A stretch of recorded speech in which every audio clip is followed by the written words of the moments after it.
Tapos tingnan mo yung kanto kabayan, kung okay ba yung kanto. Ayan, tingnan mo kabayan, makita yan eh. May kanto sa bumper, may kanto din sa pintuan. Hello kabayan, magandang araw kabayan, magandang gabi. So Mitsubishi Outlander tayo kabayan. Pander yung i-repair natin. Bali parang na pusti at nakasagi niya kabayan. Kasi dyan lang talaga banda kabayan. So bago ang lahat kabayan, huwag kalimutang mag-subscribe at click ang notification bell for more car bali repair mo kabayan. Mga tutorial and tips kabayan. Bali yan ang tama niya kabayan, sa quarter lang panel siya. So ito, yan, ipakita ko sa inyo yan kabayan, oh. So iba yung tama niya, parang pusti, parang pinalo ng pusti yan kabayan, tubo, parang gano'n, oh. Kasi dyan lang banda talaga ang tama.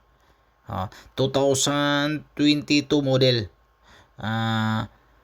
Mitsubishi Outlander. So ang nakaganda nito kabayan, bihira lang to ito na kabayan, tapos na. So Tapos tingnan mo yung kanto kabayan, kung okay ba yung kanto. Tingnan mo kabayan, So, makita yan eh. may kanto sa bumper, may kanto din sa pintuan. Cup dyan sa para gasolina. Sa kabila naman, may makita cup mo kabayan, doon. yung kanto na yan. Papansin mo. Tapos, Yan, tingnan mo. Di ba? Okay yung kanto. Yan. doon ka Tapos yung linya dito, tingnan mo. Hindi yan, pati yung makina doon okay sa na yan harapan. kabayan. Bali yan, primer na yan siya. Mayroong makina. Tapos okay na. Sa gasolina, mayroon din electric doon kabayan. Diba? Okay kabayan. Sample yan. Pala. Tapos yan, tinanggal ko muna yung cover doon sa loob kasi pumasok, pati yung sa loob kasi kabayan na bakal pumasok din. So kailangan paluin natin yung ilabas din. Ito na kabayan, tapos na. Tapos tingnan mo yung kanto kabayan, kung okay ba yung kanto. Yan, tingnan mo kabayan, makita yan eh. May kanto sa bumper, may kanto din sa pintuan. Katulad yan, diba? Pangat yan, diba? Tumingin yung makita medyo mo kabayan, yung talagang kanto na yan. matagal na sa trabaho niya kabayan niya latino. Diba? Okay yung kanto. Tapos yung linya dito, tingnan mo, diba?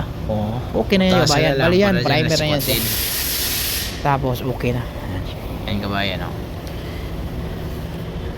diba? Okay kabayan. Sapol yan. Ganun lang, palo-palo lang tayo kabayan. Tapos kasi may fiber naman dyan. Fiber natin yan.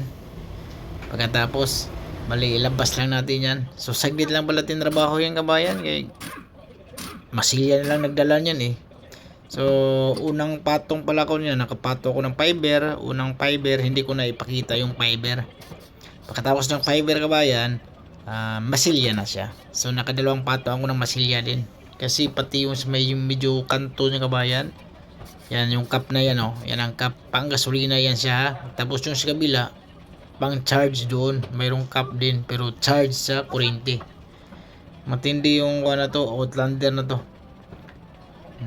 Tayang kabayan, sinikwat ko na, binutasan ko yung sa may dubli kabayan eh.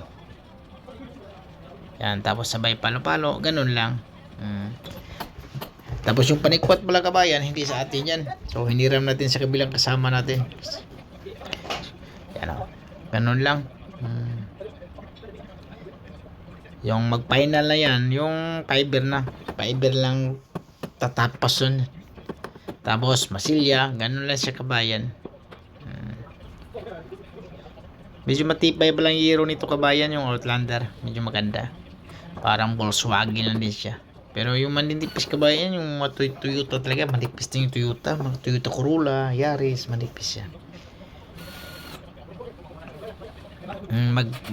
Mag-repair ka ng pintuan yan, mga kanang Toyota, mahirap pag hindi mo painitan. Tapos dito kasi hindi uso dito yung painit, bihira lang gagamitin yung painit kasi pag mainit sunugin mo yung hero eh, automatic yan, kakapitan agad ng kalawang.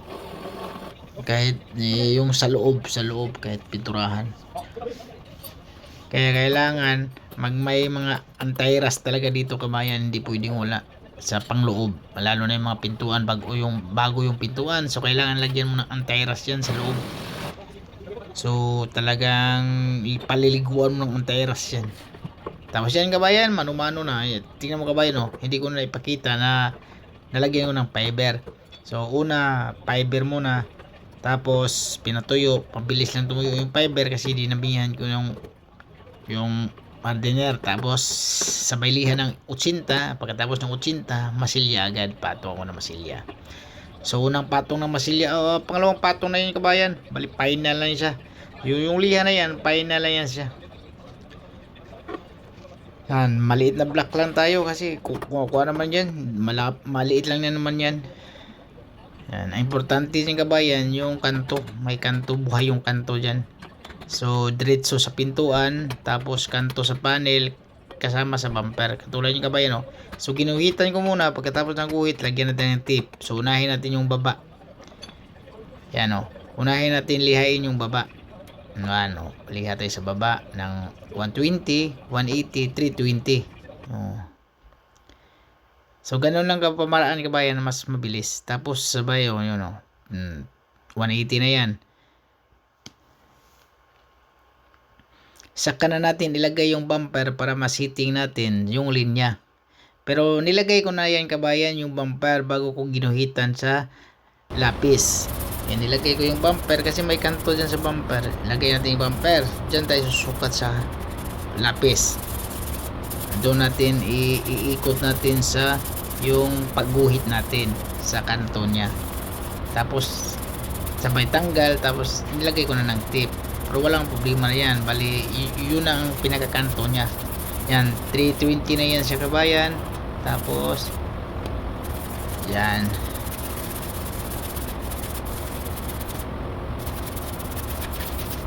Tapos tirahin natin ng machine na 320 din. Kasi yun ang final niya, yung machine na 320. Medyo malinis kasi yung machine na 320 kabayan kaysa mano-mano. So yan na, tip. So itabi natin yung tip sa baba. Yan.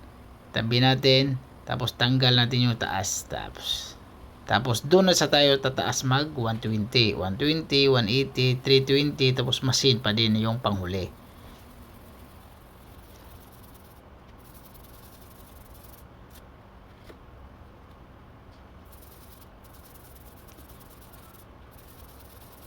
No, ganun lang siya. Oh, linis. Oh.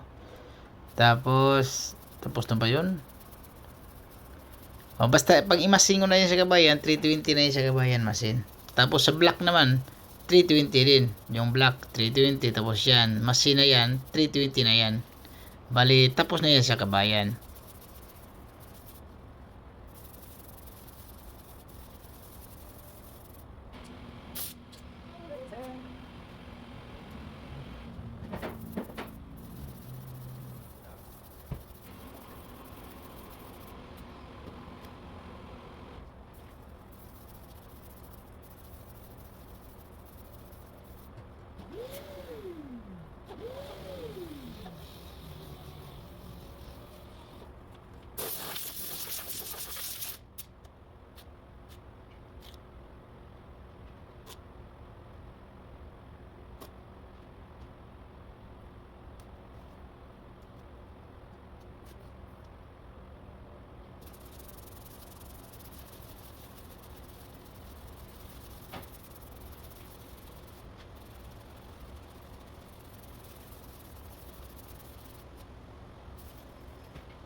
Yan kabayan, tapos na yung kabayan ha. Nilagyan na natin ng tape yan yung kanto. Importante yung kanto na to. Siniting na natin to. Pero may tama dito kabayan. Ayun ko kung kasama ba yan. Pero sa nakalagay kasi doon hindi kasama yan eh. Pero ayun ko ba't may tama to siya dito. Nabiak to eh. Oh, ito na kabayan, tapos na. Tapos tingnan mo yung kanto kabayan kung okay ba yung kanto. Yan, tingnan mo kabayan, makita yan eh. May kanto sa bumper, may kanto din sa pintuan. Katulad niyan, di ba? Paangat yan, di ba? Makita mo kabayan, yung kanto na yan, mapansin mo. Yan, tingnan mo, di ba? Okay yung kanto. Yan, tapos yung linya dito, tingnan mo, di ba? Oh, okay na yan kabayan. Bali yan, primer na yan siya. Tapos okay na. Ano, di ba? Oh, okay kabayan. Sa pool yan.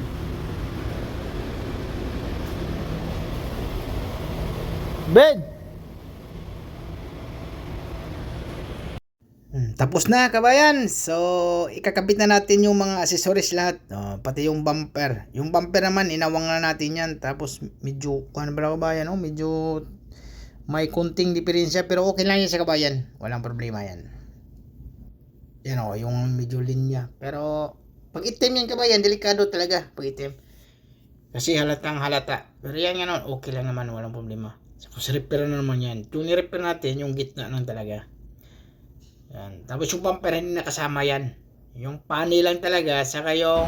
Yan kabayan, tingnan mong linya kabayan. Okay yung linya kabayan. Pero ito kayan, sinatch up na natin to. Isa. Tanggal yung pintura Yan. Tapos ito rin. Hindi nakasama yan. Yung repair niyan, yung gitna lang. Yung dito lang yung repair. So okay yung linya. Perfect kabayan ha. Walang problema. Mayroon konti dito kabayan. Tingnan mo. Tapos dito rin parang maliit. Pero hindi na ganun halata yan. Pag itim yan, talagang klaro yan. Pag itim.